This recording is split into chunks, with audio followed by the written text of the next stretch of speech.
Hey everyone, welcome back. This is our second beer. Yep. This one is Kamakura Moon. Yep, it's an alt beer. Alright. What is an alt beer? Alt beer is made with a lot of different types of malt.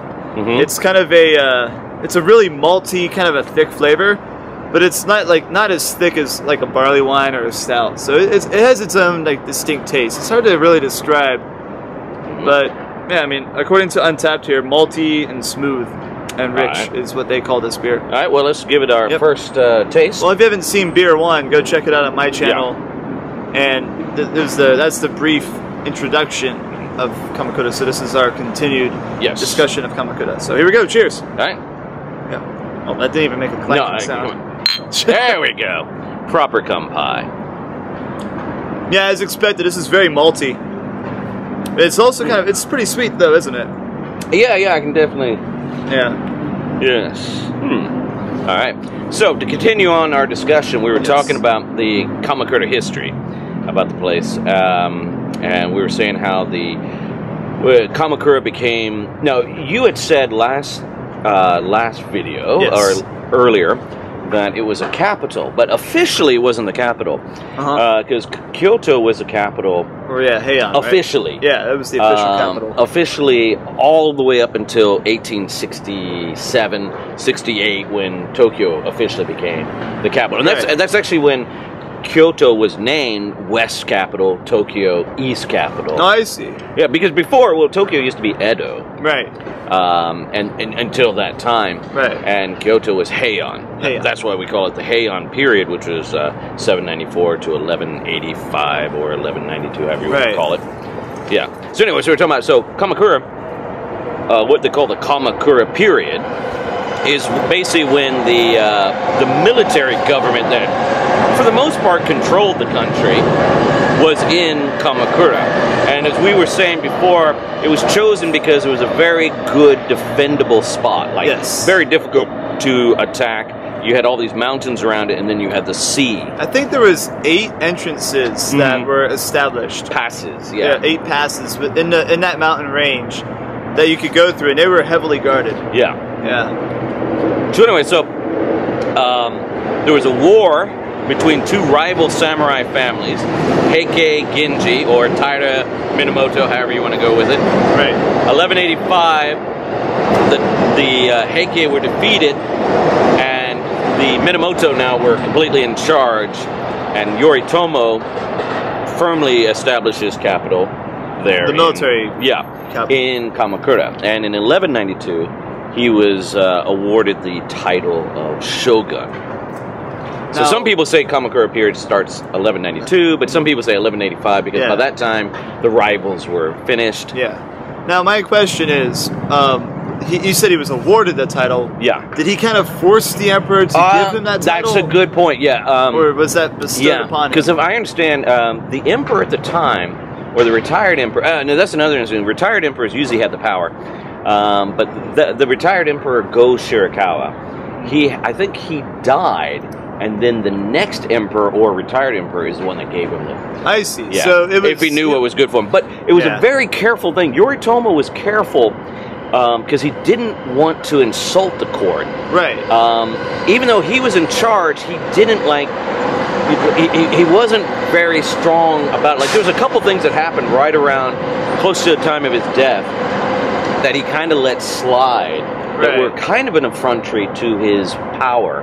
But for the most part, he was playing a very careful game. That's smart. Yeah. It's very smart. Yeah. Because you didn't want to be seen as the enemy of the emperor. Now, of course. So, no, Yoritomo dies in 1199. And then his son, Minamoto no Yori, I think how you say it, this is where it starts getting interesting. This is where his family-in-law starts meddling. The Hojo. He married into the Hojo family. Well, the Hojo basically took control of the Shogunate.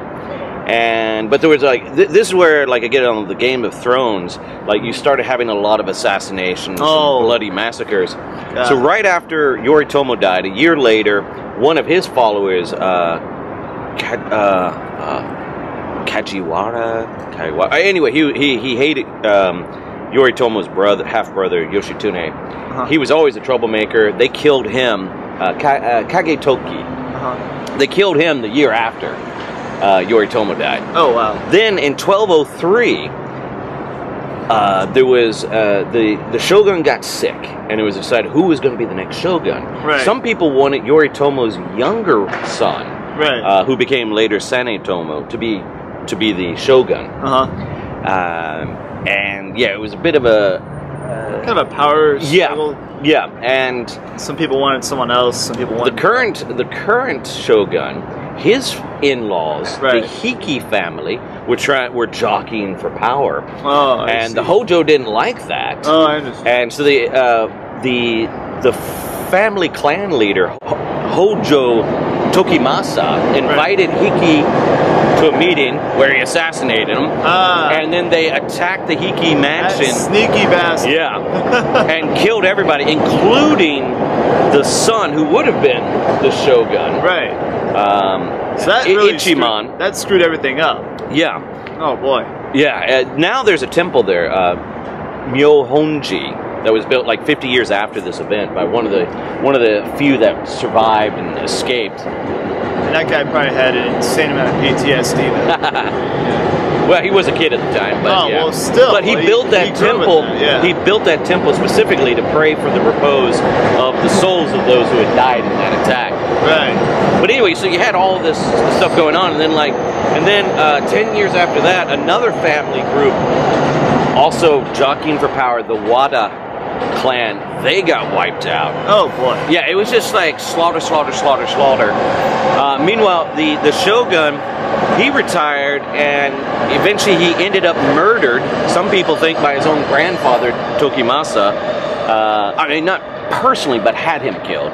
Oh, right. So they had a hitman sent to him. And then Sanetomo, he was assassinated. God, it's like, it literally is Game of Thrones, right? It's like, who's going to die next? He was visiting the Surugaoka Hachiman Jingu Shrine in February of 1219, and he was killed by his own nephew. I think he was... Jesus Christ. Yeah. And that nephew, of course, was killed. So it was just... they should make a Game of Thrones-esque show about the Kamakura period. So there was no body on the, I guess you say, the Shogunate throne, or whatever you want to call it. Right. And then in 1221, a retired emperor decided this was a time to try to take back the power to the imperial court. I see. So because of, like, family in-law trouble means the entire family is assassinated and the shogunate starts collapsing. Right? Yeah. It was just like, well, the shogun now, so the guy who started the shogunate, Yoritomo, his first son is dead, his second son is dead, and there's nobody to take over. God damn. So the retired emperor, Go-Toba, decides, like, enough of this. It's time for us to bring back the Heian period, when the imperial court was the center of power. Make Heian great again. Yeah. And so he tries to rebel, and that's called the Jokyu War. And that also that ended up failing miserably for them, and he ends up getting exiled to this small little island in Shimane, where he would watch bull sumo. that was in a video I did with Victor a little while ago. You can check that out. But yeah, so that's what happened. Is you had all these like power struggles, people getting slaughtered, right. And then the retired emperor decided, hey, screw this. Let's bring it back to the old school. But he got schooled. Yeah. That's tough. How do you liking this beer though? Yeah, it's good. Good. Again, an easy drink. Yeah, I mean it's to the point. It's exactly what you'd expect from an alt beer. Yeah. Not feeling much buzzed or anything though. Yeah, this is also 5. No, this is 6%. Oh, is it? This one is. Yeah, it's a little bit more. Okay. But I mean, it's not bad. I mean, alt beer. I mean, I have so much beer that I've drank in my life. Oh, okay. There was one day I had 12 beers. And I wasn't even touched. I was like, damn, I'm going home after this. But yeah, so as I said, like all these slaughters and plotting, And then even the emperor gets involved, or the retired emperor. Right. Yeah. But then what they ended up doing was kept going with the shogunate, but this time completely puppet. Completely right. puppet. So it was one of the Fujiwara family members. Is this still in Kamakura? Yeah, in Kamakura. Okay. So what they did, they worked out, so several years after that rebellion by the emperor, they worked out a system where someone of the Fujiwara family, I would say Yori something, I can't Yori whatever. Yeah. Yori Temo. But he adopted the surname of Kujo. And he came to Kamakura, married actually a daughter of the second shogun. But for the most part, like, the historians really don't talk about them because they had no power. Yeah. What they focus on is the Hojo. The Hojo held a position called Shikin or regent. Oh, I see. So it was So it was really, so when you study the Kamakura period, mainly like after Sanetomo, the other, like, a lot of times they don't even hardly bother even mentioning who was shogun because it didn't matter. Yeah. They would focus on the Hojo. So so they'd actually go back to the father-in-law, Hojo Tokimasa, Hojo Yasutoki. But most important one, I think, though, is Masako. Hojo Masako. She's the wife of Yoritomo. And a lot of people call her the female shogun because she had a lot of influence, a lot of power. Wow, that's pretty interesting. You don't hear much about females in the old days of Japan. So it's really interesting to hear about that. Okay, so what do you think of the... I give it 4 stars out of 5. It's a doable beer. I mean, I enjoyed it, for sure. Yeah, no, it's nice. Yeah, I mean, I'm liking this. A bit more heavier than the pale ale. Yeah, for sure. That's to be expected. Yeah, for a really malty beer, that's expected. But yeah, I recommend it. Yep, me too. All right, on to the next beer. Okay, now on to beer 3.